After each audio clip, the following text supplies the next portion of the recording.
So hello everyone, today I am going to show how to use the center console, center seat belt of the Toyota Veloz. This is the V variant. I don't know if this is also the same configuration on the G, but just in case it is, this is how you use it, and more importantly how you remove it.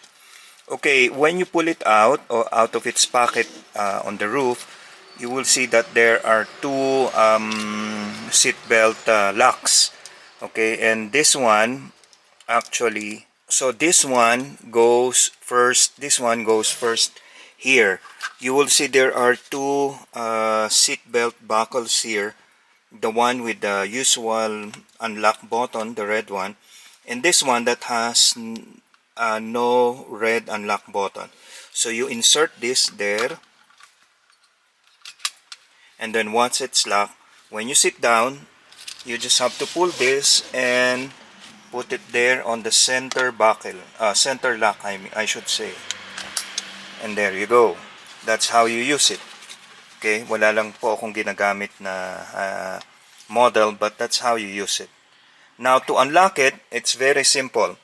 First, you remove this. It's so easy because there's a unlock button like the standard seatbelt configuration. So you just remove that, and now this is where the thing gets very interesting.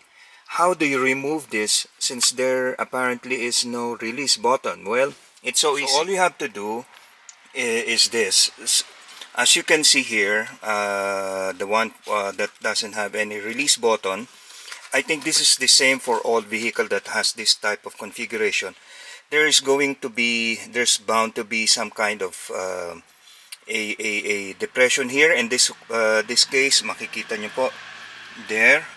This is the button, or no, the hole I mean, and that is actually the locking mechanism, the unlocking mechanism. So all you have to do is get a something that will fit inside there. All you have to do is find something that will fit this hole. Alright, that hole again. In this case, I'll be using a regular key. There you go. And just press it down, and voila! You remove the center seat belt. Again, let me do that and show you again. So there you go. Just use anything that will fit there. So that's it. That's how you use the center seat belt and remove it on the Toyota Veloz V at least. If you like this video, please like it and subscribe, and hit the bell button so that you can be updated if there's new video that I posted. And thank you for viewing. Till the next video.